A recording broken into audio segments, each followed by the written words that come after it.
दोस्तों नमस्कार, मैं हूं संजीत कुमार और आपने देखना शुरू कर दिया है बिहार टीचर पॉइंट। दोस्तों बिहार टीचर पॉइंट में बिहार में काफ़ी उथल पुथल है इस समय और कई तरह के मामले जो हैं वो गरमाए हुए हैं। तो इसी बीच में माननीय शिक्षा मंत्री ने सदन में क्या कुछ कहा है, आज इस वीडियो के माध्यम से हम चर्चा करेंगे। इस वीडियो में हम चर्चा करेंगे प्रमोशन कब से शुरू होगा और कैसे होगा। दूसरा होगा कि किन शिक्षकों को पहले मिलेगा इसका लाभ। तीसरा कि नई ट्रांसफर नीति की संभावित मुख्य बातें क्या है।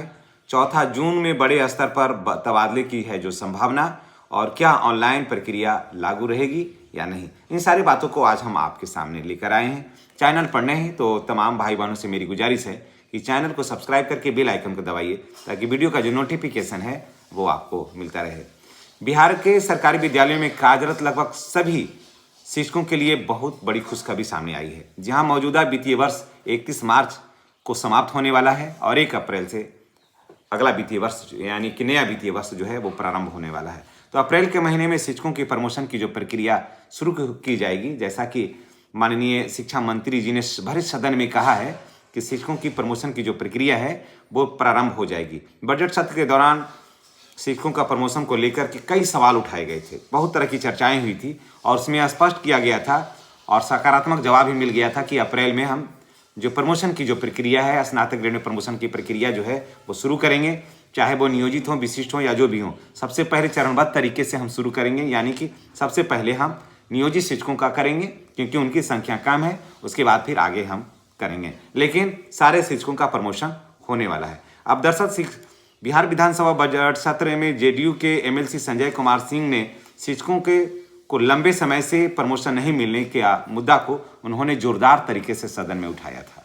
समझ गए, सरकार के ही वो हैं जो एमएलसी हैं और उन्होंने ही उठाया था। शिक्षा मंत्री ने सदन में प्रमोशन से जुड़ी गाइडलाइन साझा की और साफ कर दिया कि वित्तीय वर्ष समाप्त होते ही इस दिशा में हम ठोस कदम उठाने जा रहे हैं और जितने भी शिक्षक हैं जो बिल्कुल सही हैं, जिनके पास पेपर सही है और जो इसके सच्चे हकदार हैं और जो नियमावली में फिट बैठते हैं, जिनकी सेवा 12 वर्ष हो गई है, उन सारे लोगों का हम प्रमोशन करेंगे।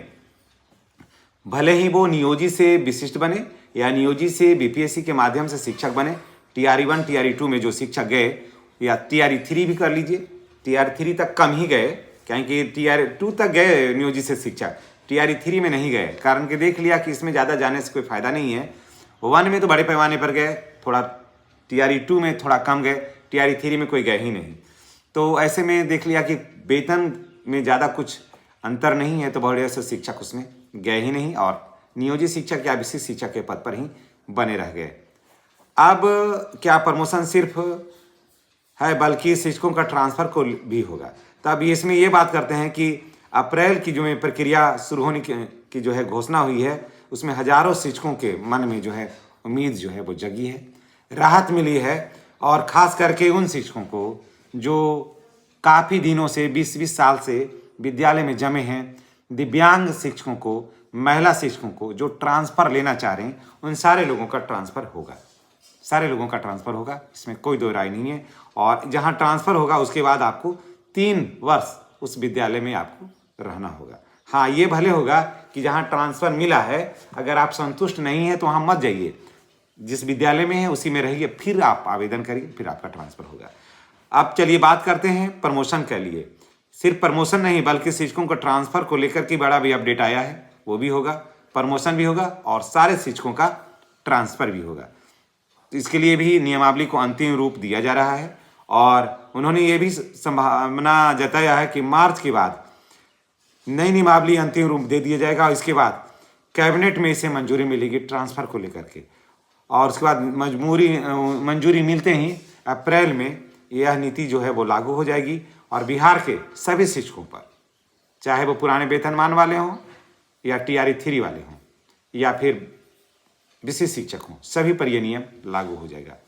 अगर यह नीति समय पर लागू होती है तो जून महीने में बड़े पैमाने पर शिक्षकों के तबादले हो सकते हैं। जी हाँ, जून महीने में बड़े पैमाने पर शिक्षकों के तबादले हो सकते हैं। लंबे समय से एक ही स्थान पर कार्यरत शिक्षकों को अपने मनपसंद जगह जाने के उम्मीदें जग गई है, खास करके महिला शिक्षकों को और दिव्यांग शिक्षकों को। इस नई नीति से विशेष राहत मिलने वाला है। तो जो लोग इतने दिनों से वेट कर रहे थे कि हम ट्रांसफ़र कब लेंगे, हमारा ट्रांसफ़र कब होगा, तो मात्र अब 1 से 2 महीने का वो इंतजार करना होगा। अब देखिए नए ट्रांसफ़र नीति से क्या होगा, इसमें इस शिक्षक को उस पोर्टल के माध्यम से होगा, इसमें पारदर्शिता रहेगी, आवेदन की जो प्रक्रिया है वो ऑनलाइन होगा, मेरिट आधारित प्राथमिकता रहेगी, सेवा अवधि के आधार पर अंक प्रणाली, यह जो प्रणाली है लागू किया जाएगा, और अब मनमानी या पक्षपात की शिकायतें जो है ना इसमें कम होगी, और शिक्षकों को न्यायसंगत अवसर भी मिलेगा। जो वाकई ट्रांसफ़र के योग्य होंगे, प्रमोशन के योग्य होंगे, उन सारे लोगों को होगा। किसी भी शिक्षकों को किसी से कोई भी शिकायत नहीं होगा। समझ गए? सभी कुछ एक शिक्षा कोष पोर्टल के माध्यम से होगा। तो इसलिए अब जो भी शिक्षक हैं, जहाँ भी हैं, किसी भी कोटि के शिक्षक हैं, सभी का होगा।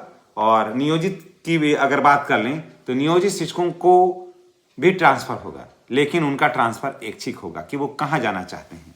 समझ गए? नियोजित शिक्षकों को भी होगा, ऐच्छिक सभी का होगा, जो भी ट्रांसफ़र लेना चाहेंगे सभी का होगा। और हालांकि विशिष्ट और शिक्षकों के संबंध में मैं आपको कह दे रहा हूँ कि ट्रांसफ़र जो मूल विद्यालय में है, सक्षमता परीक्षा के यही उद्देश्य था कि आप जो मूल विद्यालय में हैं उसको आप छोड़िए, और कौन सा पेपर पर आप काम कर रहे थे वो पेपर को आप दिखलाइए। तो 3 वर्ष के लिए विशिष्ट शिक्षकों को भी अपना मूल विद्यालय छोड़ना होगा। अब देखिए इसमें नियम क्या आता है, क्या प्रखंड चेंज होगा या फिर पंचायत चेंज होगा। प्रखंड वाले को प्रखंड चेंज हो सकता है, पंचायत वाले को पंचायत चेंज हो सकता है। अब देखिए इसमें क्या नीति आती है निकल करके, ये तो अभी तो थोड़ा सा बिहार में उथल पुथल है, तो 2-4 दिन में ये स्पष्ट हो जाएगा। और लेकिन सभी को मूल विद्यालय छोड़ना होगा। अब जहाँ तक नियोजित शिक्षकों का बात है, तो नियोजित शिक्षक अगर चाहेंगे, कारण कि इनका तो कैडर ही अलग हो जाता है, अगर नियोजित शिक्षक चाहेंगे कि उनका भी ट्रांसफ़र हो तो वो ऐच्छिक स्थानांतरण ले सकते हैं। और नियोजित शिक्षकों का भी स्थानांतरण आसान हो जाएगा जब स्नातक ग्रेड में उनकी प्रोन्नति होगी। तो अगर वो चाहेंगे कि वहाँ से मूल विद्यालय से हट करके किसी और विद्यालय में चले जाएं, तो निश्चित रूप से वो जिला ट्रांसफ़र के भी हकदार बनेंगे, बशर्ते कि सही और वास्तविक जो है वो कारण होना चाहिए उनका ट्रांसफ़र लेने का। ठीक है? तो अब सवाल यह है कि यह पूरा प्रक्रिया जो है वो सीधा असर बिहार के शिक्षा व्यवस्था पर पड़ेगा। अब सवाल यह है कि प्रमोशन की जो प्रक्रिया है किन आधार पर होगा। विभागीय जानकारी के अनुसार वरिष्ठता सूची बनेगी, रिक्त पदों की संख्या कितना है वो देखा जाएगा, योग्यता क्या है, सेवा अवधि क्या है, विभागीय नियम के अनुसार प्रमोशन दिया जाएगा। प्रमोशन के बाद शिक्षकों को वेतन में उनकी वृद्धि होगी, और पद की जिम्मेवारी भी उनकी बढ़ जाएगी, और भविष्य में उच्च पद पर जाने का, यानी कि जैसे प्रमोशन लेने का जो रास्ता है वो साफ हो जाएगा। यह पूरी प्रक्रिया का सीधा असर बिहार के शैक्षणिक व्यवस्था पर पड़ेगा दोस्तों। और अब शिक्षक संतुष्ट और प्रेरित होकर के काम करेंगे और तन्मयता के साथ काम करेंगे, बेहतर तरीके से छात्रों को पढ़ाएंगे। प्रमोशन और ट्रांसफ़र दोनों प्रक्रिया भी समय पर लागू होगा, और स्कूलों में की जो प्रशासनिक व्यवस्था है वो और भी ज़्यादा मजबूत होगा। यदि आप बिहार के सरकारी शिक्षक हैं या शिक्षा विभाग से जुड़ी हुई जानकारी में रुचि रखते हैं, तो यह वीडियो आपके लिए बहुत ही महत्वपूर्ण है, और आपने जो पूरा समय दिया है इसके लिए आपको बहुत बहुत धन्यवाद। अगर बातें पसंद आई है तो चैनल को सब्सक्राइब करिए, बेल आइकन को दबाइए, और आप अपनी बातें क्या कुछ रखना चाहते हैं तो कमेंट बॉक्स में अवश्य रखिएगा। इसी के साथ हम आपसे विदा लेते हैं। नेक्स्ट अपडेट के साथ हमारी और आपकी फिर मुलाकात होगी। तब तक के लिए दीजिए हमें अनुमति। धन्यवाद।